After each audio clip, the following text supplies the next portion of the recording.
بسم اللہ الرحمن الرحیم الحمد للہ رب العالمین والعاقبۃ للمتقین والصلاة والسلام علی افضل الانبیاء والمرسلین وعلی آلہ واصحابہ اجمعین اما بعد فقد قال اللہ تبارک وتعالی فی شان حبیبہ الکریم ان اللہ وملائکتہ یصلون علی النبی یا ایھا الذین آمنوا صلوا علیہ وسلموا تسلیما اللہم صلی علی سیدنا مولانا محمد وعلی آل سیدنا مولانا محمد وبارک وسلم صلاۃ و سلاما علیک یا رسول اللہ صلی اللہ تعالی علیہ وسلم. وقد قال اللہ تبارک وتعالی فی القرآن المجید والفرقان الحمید فاعوذ باللہ من الشیطان الرجیم بسم اللہ الرحمن الرحیم وآتوا اليتامى أموالهم ولا تتبدلوا الخبيث بالطيب ولا تأكلوا أموالهم إلى أموالكم إنه كان حوبا كبيرا. صدق اللہ العظیم. اور یتیموں کو ان کے مال دو اور سترے کے بدلے گندا نہ لو اور ان کے مال اپنے مالوں میں ملا کر نہ کھا جاؤ، بے شک یہ بڑا گناہ ہے. معزز سامعین، گزشتہ آیت میں یہ بات بتائی گئی تھی کہ تمام نسل انسانی کی اصل جو ہیں وہ حضرت آدم علیہ السلام.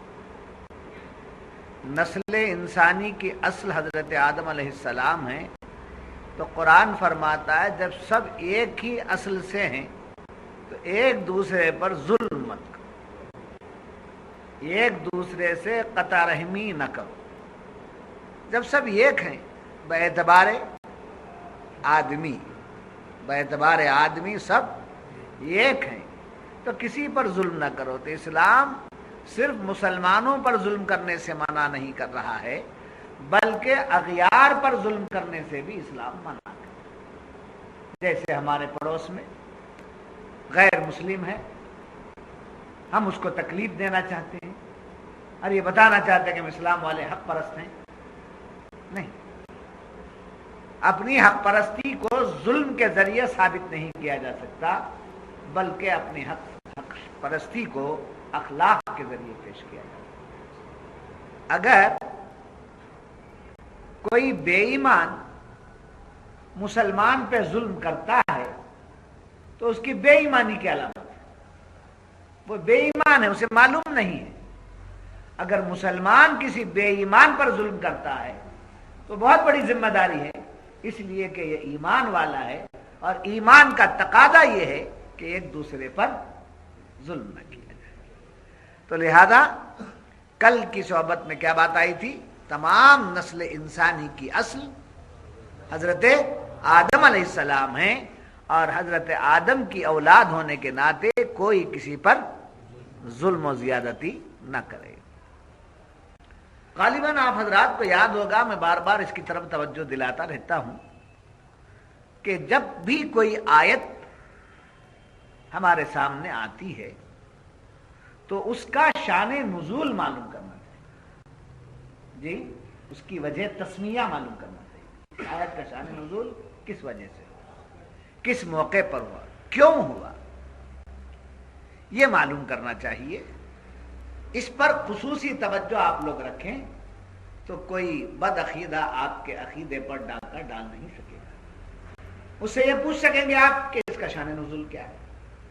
جیسے انما حرم علیکم المیتۃ والدم ولحم الخنزیر وما اہل بہ لغیر اللہ. یہ آیت آئی، یہ قرآن کی آیت ہے. اس کا ترجمہ کیا اس نے اور کرتے ہوئے کہا کہ بے شک اللہ نے حرام کر دیا ہے تم پر مردار، والدم خون، ولحم الخنزیر اور برے جانور کا گوشت، وما اہل بہ لغیر اللہ اور وہ چیز جو غیر اللہ کے نام سے منسوب ہو یا غیر اللہ کی طرف کی گئی ہو. جی، اب وہ لا کر کے آپ سے کہے گا کہ دیکھو یہ 11ویں میں غیر اللہ کے نام کا ہے، سمجھے، یہ 6ٹھی میں غیر اللہ کے نام کا ہے. آپ کے سامنے قرآن بھی رکھ دیا، ترجمہ بھی رکھ دیا، اور آپ اس کی بات سے کیا ہو گئے؟ مرغوب ہو گئے۔ تو ایسے موقع پر اس سے پوچھنا چاہیے، جب آپ یہ پڑھ کے آئیں تو یہ بھی تو پڑھ کے آئے ہوں گے کہ اس کا شان نزول کیا ہے، اس کی وجہ تسمیہ کیا ہے۔ جی، تو تفسیر کا سبق لینے والوں کے لیے اس سبق میں یہ بھی سبق ہے کہ شان نزول معلوم کریں، وجہ تسمیہ معلوم کریں، اسباب معلوم کریں کہ کیا سبب ہے، کس وجہ سے یہ نازل ہوا۔ جیسا کہ ابھی میں نے کہا تھا، آپ کے سامنے رکھی، بے شک آج بھی وہ حرام ہے، مردار آج بھی حرام ہے، خون آج بھی حرام ہے، اور برے جانور کا گوشت آج بھی حرام ہے، مگر غیر اللہ کی جہاں تک بات ہے، وہ جو ہے کفار میں اور اہل ایمان میں فرق ہے۔ کفار اپنے جانوروں کو بتوں کے نام لگاتے تھے جو غیر اللہ، بت غیر اللہ ہیں، ان کی طرف منسوب کرتے یا ان کے نام پر کاٹتے، جی چھاٹتے، جس کو کہیے غیر اللہ کے نام، بتوں کے نام پر۔ وہ اسلام نے، قرآن نے اس کو کیا کیا؟ منع کہ یہ بھی تمہارے لیے، مگر وہ غیر اللہ کی بات ہے۔ کسی بزرگ کے نام سے اگر بزرگ کے نام سے نام لے کر کاٹ رہا ہے تو وہ بھی غیر اللہ ہو گیا، منسوب کرتا ہے تو غیر اللہ نہیں ہوا، اس لیے کہ ولی اللہ ہے، حضور حبیب اللہ ہے، محبوبان خدا ہے، اللہ کے بندے، وہ ویسے ہی جائز ہے جیسے بیٹے کے ولیمے کے لیے بکرے کو منسوب کر دیا، بیٹی کی شادی کے لیے منسوب کر دیا، تو بیٹی کی شادی کے لیے کسی جانور کا منسوب کر دینا حرام تو نہیں؟ بیٹے کے ولیمے کے لیے جی بکرا لیا اور منسوب کر دیا، میرے بیٹے کے ولیمے کے لیے لے رہا ہوں، بیٹے کے ایک رسم کی طرف منسوب کیا، کرنے والا مومن ہے، تو بتوں کی بات الگ ہو گئی، محبوبوں کی بات الگ ہو گئی۔ اس سے واقفیت رکھنا چاہیے۔ اسی واسطے میں بار بار آپ کو اشارے دیتا ہوں، وقتاً فوقتاً اشارے دیتا ہوں، کسی بھی آیت کے تعلق سے کوئی بھی آپ سے بحث کرے تو سب سے پہلے یہ جاننے کی کوشش کیجئے کہ اس کا شان نزول کیا ہے، اس کا وجہ تسمیہ کیا ہے۔ جی، چنانچہ اس آیت کا شان نزول یہ ہے کہ قبیلہ غطفان ایک قبیلہ تھا، اس میں سے ایک شخص کا انتقال ہو گیا جو بڑا مالدار تھا، امیر کبیر تھا، بڑا مالدار، اور بہت مال اس کے پاس تھا۔ اس کا انتقال ہوا تو اس کا ایک یتیم بچہ تھا، اس بچے کو اس کے چچا نے اپنی پرورش میں لے لیا اور اس کے مال کو بھی اپنے ذمے میں لے لیا۔ جب بچہ بالغ ہوا تو اپنا مال پوچھنے لگا، میرا مال دیجیے، میرے باپ نے جو آپ کے پاس مال رکھا ہے وہ واپس کیجیے۔ تو اس نے کہا نہیں، میں نہیں دوں گا، وہ مال نہیں دوں گا۔ اب بات بڑھتے ہوئے حضور کے پاس چلی گئی، حضور اکرم صلی اللہ علیہ وسلم نے سمجھے، سنا، اور آپ کو جواب دیتے آیت شریفہ نازل ہوگی، وَآتُوا الْيَتَامَىٰ أَمْوَالَهُمْ وَلَا تَتَبَدَّلُوا الْخَبِيثَ بِالطَّيِّبِ، اور یتیموں کو ان کے مال دے دو ان کا مال۔ یہ آیت کا تب یہ آیت نازل ہوئی جب شکایت گئی حضور کے دربار میں، تب یہ آیت نازل ہوئی تو ان کو طلب کیا گیا، کیوں ان کا مال نہیں دیے؟ تو مسلمان تھے، انہوں نے کہا میں اللہ اور اس کے رسول کا مطیع و فرما بردار ہوں، جب مجھے یہ حکم آیا ہے، میری نسبت سے حکم آیا ہے، تو میں یتیم کا مال واپس دے دوں گا، پورے کا پورا مال دے دیا۔ تو کیا مطلب؟ یتیم کا مال پورے کا پورا دے دینا چاہیے۔ اب یتیم کا ڈیفینیشن کیا؟ یتیم کو شریعت نے کس معیار پہ رکھا؟ تو یتیم وہ نابالغ جو سنے بلوغیت کو پہنچنے سے پہلے جس کے باپ کا یا ماں باپ کا دونوں کا یا باپ کا انتقال ہو گیا ہو، اس کو کہتے ہیں یتیم۔ 80 سال میں اب ماں کا انتقال ہوا، 60 سال میں ماں کا انتقال ہوا، آپ کی عمر شریف کے اعتبار اب میں یتیم ہو گیا نا, بہت یتیم ہوگا شاہ صاحب کا, غمگین ہے آپ, دکھ ہے, ماں جدا ہوئی ہے, دکھ ہے جی, غمگین ہے آپ کے غم میں ہم برابر کے شریک ہیں, مگر آپ کو یتیم نہیں کہتے جی. یتیم کس کو کہتے ہیں؟ وہ نابالغ جو بلوغیت کی عمر کو پہنچنے سے پہلے جس کے ماں باپ کا انتقال ہو گیا ہو. بعض علماء نے وہ شیرخوار, وہ چھوٹا دودھ پیتا بچہ جس کے دودھ پینے کے زمانے میں اس کے باپ کا انتقال ہو گیا ہو, یہ بعض نے کہا, مگر شرعی طور پر یہی بات ہے کہ وہ نابالغ جو جس کا باپ سن بلوغیت کو اس کے پہنچنے سے پہلے انتقال کر گیا. اب یتیموں کو ان کا مال دے دینے کی تعلیم دے رہا. دیکھیے ایک سمجھے نسل انسانی کی اصل جو ہے حضرت آدم علیہ السلام, تو نسل انسانی میں یتیم بھی ہے,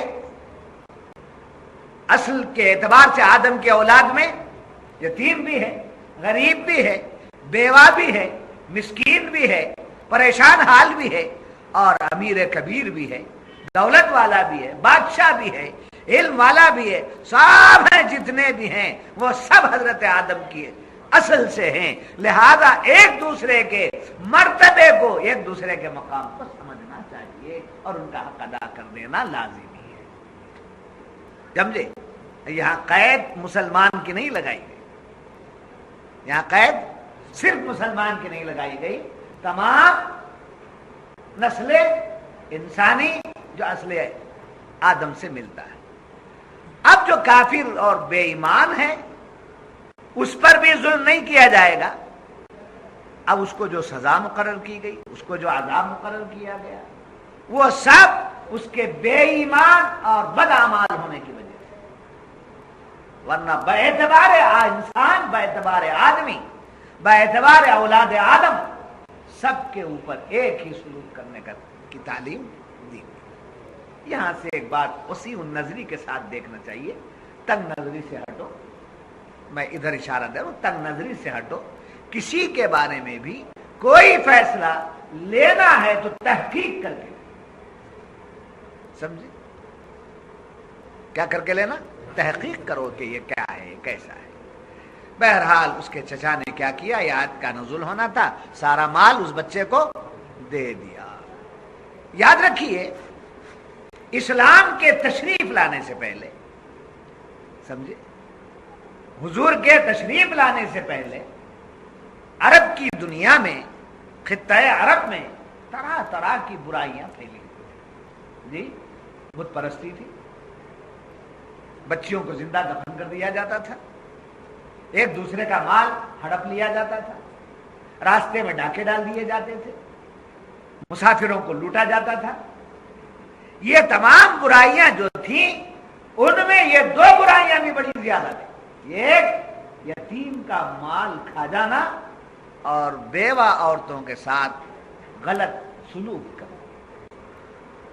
سمجھے, بیوہ عورت کے ساتھ غلط سلوک.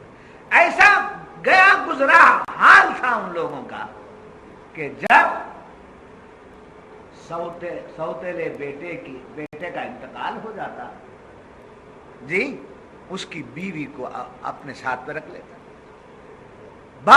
سوتیلے باپ کا انتقال ہو جاتا, اس کی بیوی جو اس کی ماں ہے, ماں کے ساتھ اپنا تعلق قائم رکھ لیتا. ایسی کئی برائیاں عام تھیں, تو اسلام نے ہر برائی کو ختم کیا اور ساتھ ہی ساتھ ان برائیوں کو بھی, جو یتیموں کا مال کھانے کی برائی ہے اور بیواؤں سے سمجھے ظلم اور غلط سلوک کرنے کا جو رواج اور طریقہ رائج ہو گیا تھا, اس کو اسلام نے کیا کیا, ختم کر دیا جی. یاد رکھیے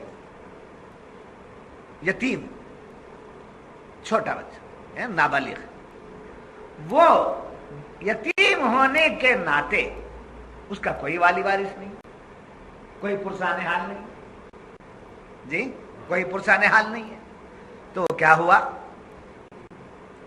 کمزور ہو گئے جی, اس کا کوئی پوچھنے والا نہیں ہے، اس کا کوئی مددگار نہیں ہے، اس کا کوئی وارث نہیں، تو اس کا مطلب کیا ہوا؟ وہ کمزور ہو گیا۔ تو فرمایا اس قرآن کریم نے کہ کمزور اور لاوارث پر ظلم کرنا بدترین گناہ، تمام گناہوں سے بڑا گناہ ظلم کس پر؟ کمزور۔ وہ کمزور کون؟ اس آیت کی روشنی میں یتیم سمجھے، اس پر ظلم کرنا کیا ہے؟ بدترین گناہ ہے۔ اور اس پر صلہ رحمی کرنا، اس کے ساتھ اچھا سلوک کرنا، سمجھے، یہ بہت بڑی نیکی ہے۔ سرکار دو عالم صلی اللہ علیہ وسلم فرماتے ہیں یتیم بچے کو قریب کرو اور اس کے سر پہ شفقت کا ہاتھ، اس کے سر پر جب شفقت کا ہاتھ کوئی پھیرتا ہے، محبت کے ساتھ، پیار اور محبت کے ساتھ پھیرتا ہے، تو حضور فرماتے ہیں اس کے سر پر جتنے بال ہیں ان بالوں کے برابر شفقت کرنے والے کو اجر دیا جائے گا اور اس کے گناہ معاف کیے۔ اس نے سلوک کرنے کے لیے، صلہ رحمی کرنے کے لیے یہ اجر ہے، اور ظلم کرنے کے لیے کہا یہ بدترین کیا ہے؟ بدترین گناہ ہے۔ تو اس یاد رکھیے۔ اب فرمایا جا رہا، جیسا کہ فرمایا گیا وَآتُوا الْيَتَامَ أَمْوَالَهُمْ وَلَا تَتَبَدَّلُوا الْخَبِيثَ بِالطَّيِّبِ وَلَا تَأْكُلُوا أَمْوَالَهُمْ إِلَىٰ أَمْوَالِكُمْ إِنَّهُ كَانَ حُوبًا كَبِيرًا۔ تین باتیں یہاں بیان ہیں۔ ایک بات وَآتُوا الْيَتَامَ أَمْوَالَهُمْ، ایک بات کیا ہے؟ وَآتُوا الْيَتَامَ أَمْوَالَهُمْ، یتیموں کا جو مال تمہارے پاس ہے ان کا مال انہیں دے دو۔ دوسرا کہا گیا وَلَا تَتَبَدَّلُوا الْخَبِيثَ بِالطَّيِّبِ، اپنے پاک مال میں یتیموں کا مال شامل مت، اپنا جو مال ہے خاص مال اس میں کیا نہیں کرنا؟ یتیموں کا مال ملانا نہیں۔ دو باتیں ہو گئی۔ وَلَا تَأْكُلُوا أَمْوَالَهُمْ إِلَىٰ أَمْوَالِكُمْ وَلَا تَتَبَدَّلُوا الْخَبِيثَ بِالطَّيِّبِ، ستھرے کے بدلے گندا نہ لو، پاک مال کے بدلے گندا مال نہ لو۔ یہ دوسری بات ہو گئی۔ تیسری بات کیا کہا ہے؟ وَلَا تَأْكُلُوا أَمْوَالَهُمْ إِلَىٰ أَمْوَالِكُمْ، ان کے مالوں میں، ان کے مال میں اپنا مال ملا کر نہ کھاؤ۔ یتیموں کے مال میں اپنا مال ملا کر کے یا اپنے مال میں یتیموں کا مال ملا کر کے نہ کھاؤ، وہ الگ اٹھا کے رکھ دو، اس میں تمہارا کوئی ادھیکار نہیں۔ چچا ہوں گے اپنی جگہ، بھائی ہوں گے اپنی جگہ، خالو ہوں گے اپنی جگہ، رشتہ ہوگا اپنی جگہ، مگر مال جب یتیم کا ہے تو اس کے مال کی حفاظت کرنا وارث کے ذمہ ہے۔ یہاں تک کہ فقہا نے مسائل بیان کیے۔ فقہا یہ فقیہ لوگ ہیں، سمجھے؟ فقیہ دو قسم کا ہے، ایک تفقہ دین رکھنے والا، ایک مسائل پر عبور رکھنے والے کو فقیہ کہا جاتا ہے، فقی اعتبار سے۔ یہ فقہا نے کیا کہا؟ بڑی پیاری بات کہی فقہا نے اس آیت کی روشنی میں کہ دیکھیے ایک آدمی کا انتقال، جی، اس کا مال ہے، اس کی دولت ہے، اس کے دو چار بچے ہیں، جی، اس کے دو چار بچے ہیں، اب انتقال ہو گیا ہے، بھائی بہن ماں باپ رشتہ دار سب موجود ہیں، مگر اس کا مال جو ذاتی مال ہے، اس مال سے خیرات کرنا، فاتحہ دلانا، سمجھے؟ فاتحہ دلانا، خیرات کرنا، صدقہ کرنا، کس کے مال میں سے؟ جی، جو انتقال کر گیا ہے اس کے مال میں سے، چاہے علم کی فاتحہ ہو، یہ فاتحہ ہو، وہ ہو، خیرات ہو، صدقات ہو، ناجائز ہے، اس کے مال میں سے نہیں۔ جیسے ہی اس کا انتقال ہو جاتا ہے تو اس کے حقدار اس کی اولاد ہو جاتی ہے. تو فقہا نے فرمایا پہلے ترکہ تقسیم کر دو